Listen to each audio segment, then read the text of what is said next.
contexto do gesto foi omitido por veículos como O Globo, que sugeriu apenas que poderia ser um ato extremista. Elon Musk é nazista ou não? Porque essa é a polêmica que está monopolizando a mídia dentro e fora dos Estados Unidos, mundo afora, aliás. Elon Musk fez um gesto de que seu coração está com seus apoiadores, mas um ato que alguns veículos da mídia tradicional interpretaram como simbolismo nazista, considerando, mas ao mesmo tempo que o mesmo gesto já foi feito por vários democratas e os mesmos questionamentos não foram feitos na época, vários internautas apontaram esta como mais uma tentativa de assassinato de reputação de Elon Musk. Os defensores do empresário sul-africano afirmaram que o episódio foi deturpado. Então, eu iniciaria com consta que está nos Estados Unidos. Consta, qual foi a reação da mídia americana a esse gesto do Elon Musk? E a pergunta que acho que o Brasil inteiro quer saber é: onde estão as agências de checagem para dizer que isso tudo é uma grande fake news? Muito boa noite mais uma vez. Boa noite. Elas estão hibernando, né? E a imprensa aqui fez a mesma coisa que a imprensa no Brasil. Aliás, muita coisa é copiada no Brasil do que vem daqui, né? Eu acho isso muito sintomático. Qualquer pessoa normal, qualquer pessoa séria, não está nem aí para essa pauta. Né? Isso é uma não pauta. O Elon Musk, que teve recentemente com Ben Shapiro em Israel, que defende os judeus, ele não é nazista, ele não fez um gesto nazista, ele é alguém, inclusive, que defende a agenda de Israel, e ele está sendo chamado de nazista por gente que defende o Hamas. Por gente que grita do rio ao mar, a Palestina será livre, ignorando 10 milhões de judeus ali. Então, a conclusão que a gente chega, Carlos, é que hoje em dia tudo é nazismo. Beber copo de leite, ajeitar o paletó, fazer algum gesto com a mão, tudo é nazismo, menos desejar exterminar os judeus. Né? E isso cansou. Claro que tem perigos, né? Tem uma coluna muito boa do Luciano Trigo na Gazeta do Povo sobre isso que eu recomendo. Isso não é apenas chato, isso é perigoso, as pessoas perdem a noção, isso tem consequências, mas a própria volta do Trump é a melhor maneira de responder. Quer dizer, vocês vão ficar nessa mais 4 anos? E é uma pergunta retórica. Eles vão ficar nessa mais 4 anos, demonizando no primeiro dia de governo o governo como nazista por causa de um gesto que não teve nada a ver com o nazismo, ensina a intenção do Elon Musk, isso é claro para qualquer pessoa honesta. Enquanto que a equipe do Elon Musk no Dodge, o Trump e companhia vão estar trabalhando para entregar resultados. Então foi o meu resumo. Né? Saiam da sala as crianças, deixem os adultos tocarem o projeto de limpeza de suas lambanças, recuperação da América e por aí vai. E vocês podem ficar com o brinquedinho de vocês, porque virou um brinquedinho. A velha imprensa, né, vai ficar usando esses instrumentos para demonizar o Trump e companhia, para acalentar de alguma forma os inconsoláveis derrotados. Né? Rachel Maddow e companhia que estão chorando, como foi possível que isso aconteceu com a América.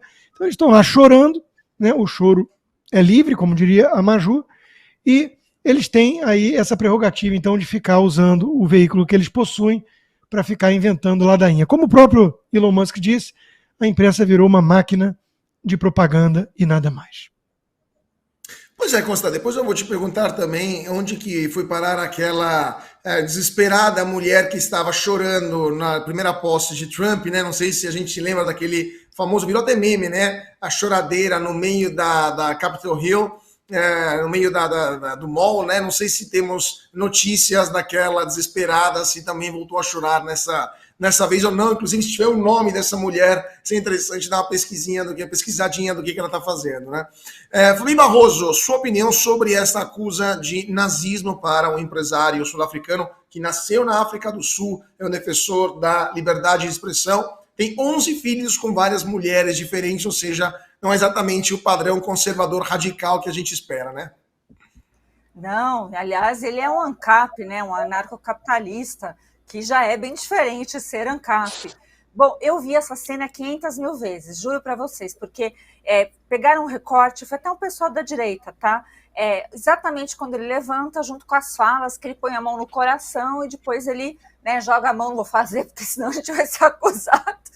E ele vira para trás e faz o mesmo gesto. Eu fiquei encafifada com o segundo gesto. Aí eu falei, nem eu né, querendo bancar advogada da esquerda, vou conseguir acreditar que realmente ele tenha feito algum sinal nazista, né, que agora está falando o Olaf Scholz, lá da Alemanha, já está repercutindo, já está falando, não é bem assim, o nazismo, ninguém tem direito na liberdade de expressão. Realmente, né, a gente sabe dos limites, a gente sabe que isso foi um horror para a humanidade, mas a gente sabe também que estão forçando demais a barra. A gente precisa lembrar que, querendo ou não, gostando ou não, o Musk é um cara diferente para chuchu. Ele não é uma pessoa normal. Não é mesmo, né? Ele tem lá a síndrome de Asperger, que ele mesmo já falou, mas além disso, ele fica caçando borboleta quando tá todo mundo falando sério. Ele tem várias coisas, e ali a gente viu uma empolgação, assim, gigantesca. A gente não viu no próprio Trump, a gente não viu ninguém, mas eu consigo entender. É uma empolgação de tipo,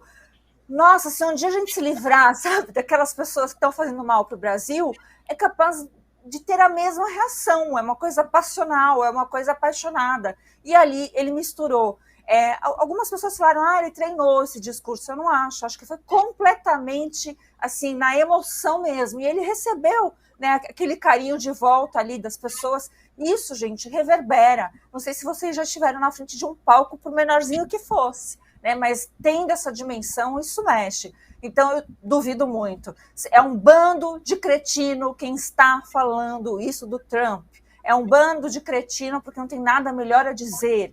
Tem que olhar para as ações das pessoas e o contexto como um todo, né? Então, ele não é neonazista, nem fascista, nem neofascista. Ele é um apoiador do Trump, ele é um cara da direita e um anarcocapitalista. Vocês gostando ou não, ele é tudo isso. Pois é, Silvio Navarro, o problema aqui, como o Consta e a Fabi estavam falando, além de ser ridícula toda essa história, é perigosa, porque lembramos aqui no Brasil, o Felipe Martins foi condenado criminalmente por um gesto que foi considerado suprematista branco, enquanto ele estava apenas consertando sua jaqueta, porque a mãe dele estava vendo, basicamente, que ele estava desarrumado. Então, assim, na sua opinião, esta retórica, essa narrativa pode ser uma justificativa para tribunais mal intencionados para golpear opositores políticos e tentar acabar com a oposição, né, de forma via judicial? Olha, veja, Carlos, o Felipe Martins, mas são vários casos, né? O Adrilles Jorge perdeu o emprego e enfrentou a acusação de ter feito um gesto nazista quando não aconteceu. O copo de leite virou um símbolo. Quando tudo é nazismo, nada é nazismo. E aí é que entra o problema. Nazismo é algo muito grave, é um crime. Talvez a hora mais escura que a humanidade viveu, e deixou muita dor. As pessoas que foram vítimas, elas sofrem e as gerações delas carregam essa dor. Então é preciso primeiro respeitar as vítimas de um regime tirânico, sórdido e escuro. Aquilo é a concepção absoluta do mal. Outro ponto é um jornal como o Globo ou uma jornalista como a apresentadora da Globo News escondeu o contexto. Porque a publicação, por exemplo, não traz a frase do Elon Musk, não traz o contexto. Isso não é só o Silvio que está dizendo aqui. O próprio site Poder 360, que faz jornalismo independente, publicou uma reportagem hoje com os seguintes dizeres: contexto do gesto foi omitido por veículos como o Globo, que sugeriu apenas que poderia ser um ato extremista. Portanto, é a mídia mostrando o que é que a Rede Globo, que as organizações Globo estão praticando. Eles têm um ódio da direita, dos liberais, dos conservadores, e o Elon Musk sequer talvez se enquadre na figura de um conservador. Nesse espectro da direita, ele é de fato um anarcocapitalista, como foi dito, ele é um ultraliberal, ele é um empresário de muito sucesso, que faz um foguete da marcha ré. É disso que se trata, que comprou uma plataforma porque defende um mundo livre e entendeu que era preciso ter uma plataforma símbolo da liberdade diante de anos de censura e mordaça da agenda woke que agora está se esfacelando, que agora cai por terra na América, porque as coisas acontecem primeiro lá. Eu estou no Brasil, portanto eu estou dizendo primeiro ao norte do mapa, depois elas chegam aqui. O Brasil vive hoje uma agenda de retrocesso. E esses jornalistas que praticam isso, que não é jornalismo, isso é militância. Isso que eles estão fazendo, eles vão, no futuro, ter vergonha do que eles fizeram. E repito, quando tudo é nazismo, nada é nazismo. É preciso ter respeito pela história, história com H maiúsculo. É preciso entender o que aconteceu no passado, não tão longínquo, e respeitar as pessoas que sofrem até hoje, as gerações, os netos de pessoas que passaram por campos de concentração. A agenda do presidente Donald Trump, e por consequência do Elon Musk, que fará parte do seu governo, é uma agenda pró-Israel, é uma agenda que condena o Hamas, um grupo terrorista que prega o fim do povo judeu. Se tem um governo na América que é mal visto, por exemplo, por Israel, pelo Estado, por aquela ilha democrática num pedaço de planeta, é o governo do Brasil, o momento mais infame da nossa da diplomacia, das nossas relações exteriores. Um presidente que também invocou o Holocausto de forma abjeta. Então, é preciso colocar as coisas no lugar. E eu tenho certeza que quem está na nossa audiência já desligou o botão desse canal e não compra esse jornal chamado O Globo há muito tempo. Pois é, lembrando que o presidente Lula não é considerado pessoa não grata no Estado de Israel, enquanto Elon Musk, como Consta lembrou, está visitando o Estado de Israel, visitou, né, com Ben Shapiro. Consta, desculpa, você queria a palavra mais uma vez? Queria para chamar atenção para um simbolismo interessante também. Enquanto o Silvio falava, e a fala dele perfeita, e de fato, se tudo é nazismo, nada é nazismo, a bem da verdade só não é nazismo para a esquerda desejar a morte de judeus, que é o que faz o Hamas e seus simpatizantes. O Silvio estava com uma placa do Winston Churchill ali do lado na parede. Eu estou com o livro aqui atrás, botei agora, eu tenho uma sessão inteira de Churchill aqui, sou fã, talvez, do maior estadista do século XX, e veja só que interessante. O nazista, fascista Donald Trump botou de volta no Salão Oval, na Casa Branca, o busto do Winston Churchill presente dos britânicos. Quem tinha retirado esse busto? Obama, e depois que o Trump venceu, ele colocou, e o Biden retirou de novo. E agora o Trump volta no primeiro dia, despachando, assinando de forma frenética dezenas e dezenas de medidas executivas. Você consegue ver nas imagens ali atrás o busto de Winston Churchill. Quem foi Winston Churchill mesmo? Ninguém mais, ninguém menos do que o maior responsável pela derrota dos nazistas. Bom, vamos continuando com o nosso programa, que temos muitas pautas ainda para comentar. E eu queria só terminar essa questão do Elon Musk e do Trump, porque o Musk ele assumiu o comando do DOGE, que é o Departamento de Eficiência Governamental.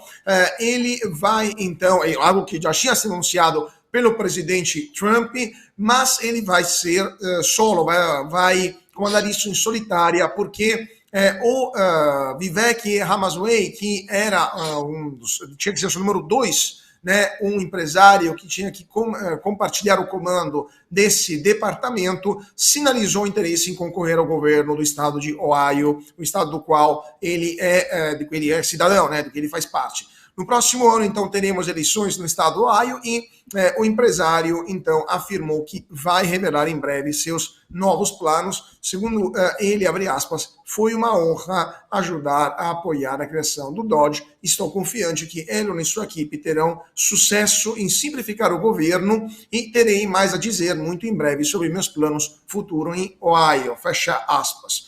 Agora, Rodrigo Constantino, mais uma vez, eu peço um minutinho para cada um, que precisamos correr com as pautas. Você acha que que o DOGE, esse departamento novo para deixar o governo mais eficiente, terá sucesso? Ou o Deep State, né, o Estado Profundo, a administração que fica, né, que não muda a cada eleição, vai boicotar essa tentativa de racionalizar a máquina pública por parte do governo Trump? Com toda certeza, alguma coisa no meio do caminho. É óbvio que o Elon Musk não vai conseguir fazer tudo o que quer com essa reforma administrativa, né, com esse ministério de desburocratização que o Hélio Beltrão, o saudoso Hélio Beltrão, pai do meu amigo, tocou no governo Figueiredo. e ele vai ter boicote. No primeiro dia, chegaram 3 medidas judiciais contra o Dodge. Então não vai ser sem guerra, né? Não se tem vitória importante na vida sem uma luta digna. Então vai sim ter tentativa de boicote de tudo que é lado. Ele não vai conseguir dar o choque de eficiência que ele gostaria e que ele conseguiu dar, por exemplo, no Twitter, que é uma empresa privada que ele comprou. No Departamento do Estado as coisas são mais lentas e tem mais amarras, mas ele vai conseguir avançar alguma coisa. E esse alguma coisa vai ser suficiente, então, para dar um choque de transparência e produtividade à coisa pública, algo tão desejado nesse momento.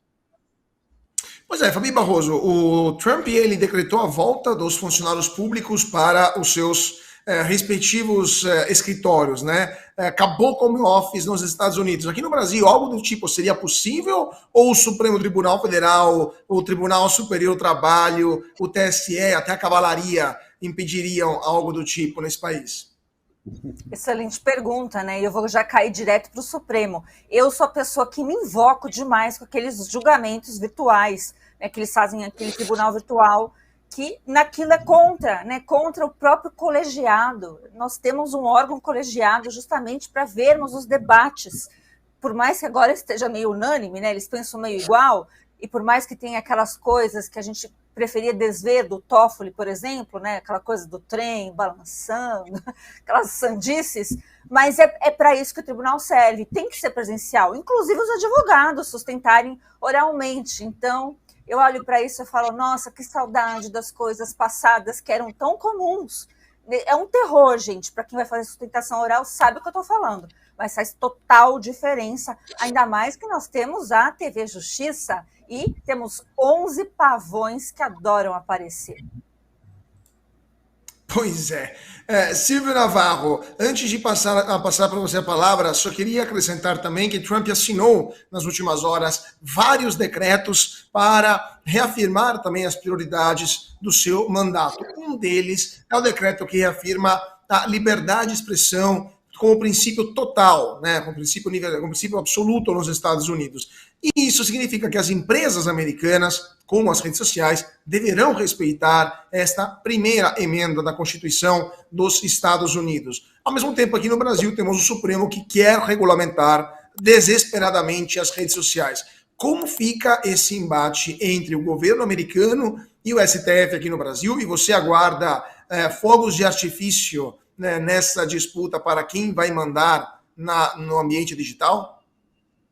Não, até porque fogos de artifício e Supremo na mesma manchete pode dar problema. Vira golpe de Estado e tentativa de abolir o Estado Democrático de Direito, pode gerar algum inquérito contra a gente. Olha, brincadeira à parte aqui, evidentemente, Caute, é claro que os Estados Unidos sabem o que está acontecendo no Brasil e já tivemos declarações públicas de congressistas, o próprio presidente Donald Trump, ali com alguma ironia, não exatamente falando sobre questões de liberdade, mas já enviou algum recado, o fato de ter convidado o presidente Jair Bolsonaro para ir à posse e não ter convidado formalmente o amigo Lula, porque não pode chamar de amigo, já diz muita coisa. O PT estava na posse do Nicolás Maduro. Então a gente sabe que os ventos estão mudando. Não sei quanto tempo isso vai levar até que alguma coisa concreta aconteça no Brasil. Mas fato é que a chegada de Trump à Casa Branca mudou o jogo. Não é mais o mesmo jogo que estávamos acompanhando, sobretudo porque as grandes Big Techs, elas estão nos Estados Unidos e estavam lá na posse. Todos eles ali ladeados, né? Do Google à Amazon, do X Twitter, no caso, até no palco, ao Zuckerberg, enfim, estavam todos eles ali. Pois é, né? O Estado-Maior do Vale do Silício estava lá presente na posse do Trump. Você quer saber tudo o que acontece hoje no Brasil? Então você tem que assistir ao Bradock Show, o programa que fala de tudo e deixa você informado sobre tudo o que acontece no Brasil e no mundo. Clique aqui e siga o Bradock Show. Palavra de super-herói.